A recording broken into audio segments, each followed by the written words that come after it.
అడిగిండు. జయప్రకాష్ మహబూబ్నగర్లోని కాలేజీకి హైదరాబాద్లో ఆఫ్ క్యాంపస్ ఇవ్వమన్నాడు. నిబంధనలకు వ్యతిరేకమని ఇవ్వలేదు.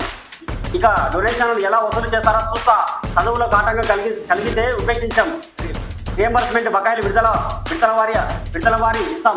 రాజకీయ పార్టీలు అండా ఉందని రెచ్చిపోతే కుదరదు. కాలేజీల యాజమాన్యాలకు ముఖ్యమంత్రి హెచ్చరిక. ఈ హెచ్చరిక ఎంత ప్రభావం చూపుతుందంటే రాష్ట్రంలో మొత్తానికి ముఖ్యమంత్రిగా బాధ్యతలు చేపట్టినప్పటి నుంచి విద్యార్థులకు కృషి చేస్తున్నారు.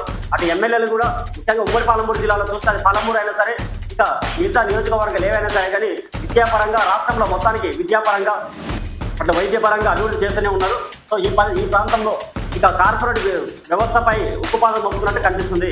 గతంలో మనం చూసినాం, ఇంటిగ్రేటెడ్ పాఠశాలలకు పునాది కూడా వేశారు ముఖ్యమంత్రి రేవంత్ రెడ్డి గారు. సో దాని ద్వారా 2500 మంది అన్ని వర్గాల ప్రజలు అక్కడ చదువుకోబోతున్నారు. మొత్తానికి విద్యను బలోపేతం చేస్తున్నారు. అటు కళాశాలల బలోపేతానికి కూడా కృషి చేస్తున్నారు. ఈ సందర్భంలో కార్పొరేట్ కళాశాలలు ఫీజు రియంబర్స్మెంట్తో బంద్కు పిలుపునివ్వడంతో సో దానిపైన వారు నిన్న మాట్లాడారు. ఆరోపణలు విమర్శ చేసేవారి కరాఖండిగా సమాధానం ఇచ్చినట్లు కనిపించింది. హెచ్చరించినట్టు కూడా చెప్పింది. వివిధ నాయకులను అడ్డం పెట్టుకొని ఆరోపణలు విమర్శ చేస్తే మీ వెనక ఎవరున్నారో తెలియదని చెప్పి రేవంత్ రెడ్డి గారు చాలా సీరియస్గా వార్నింగ్ ఇచ్చారు. ఈ వార్నింగ్ రాష్ట్ర ప్రజలను, బడుగు బలైన వర్గాల ప్రజలను, పేద ప్రజలను కదిలించింది. ఒక్కసారి ఇలాంటి ముఖ్యమంత్రి రేవంత్ రెడ్డి లాంటి ముఖ్యమంత్రి ఇదివరకే ఉండింటే ఎప్పుడో విద్యా వ్యవస్థ బాగుపడుతుంది అనే కాడికి ప్రజలు వచ్చారు. సో ఆ చర్చలు బలంగా జరుగుతున్నాయి. ఇప్పుడు ఇదో వార్త. చర్చలు సఫలం. కాలేజీల సమ్మె విరమణ. ఫీజు బకాయిలో ఇప్పటికే 600 కోట్లు ఇచ్చాం. మరో 900 కోట్ల త్వరలో. ముఖ్యమంత్రి గారు మాట్లాడిన ఈ హెచ్చరికతోన నాకు చర్చలు సఫలమయ్యాయి. ఫీజు బకాయిలో ఇప్పటికే 600 కోట్లు ఇచ్చాం.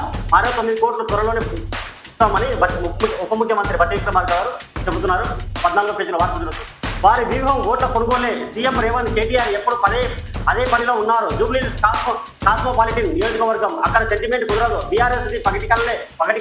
రేవంత్ రెడ్డి చేరే పార్టీలో ఇక మజ్లిస్ మాత్రమే మిగిలింది. జూబ్లీహిల్స్ లో కాషాయ జెండా ఎగరవేయడం ఖాయం. ఆంధ్రజ్యోతి ఇంటర్వ్యూలో కేంద్ర మంత్రి కిషన్ రెడ్డి. సో రేవంత్ రెడ్డి చేరే పార్టీలో ఇక మజ్లిస్ మాత్రం మిగిలింది. ప్రజలు ఎక్కడ ఆయనకు ప్రజల నిర్ణయానికి ఆయన కట్టుబడి ఉంటారు. సో ఆయన ఎక్కడున్నా ప్రజలు ఆయన వెంట ఉంటారు. కారణం పబ్లిక్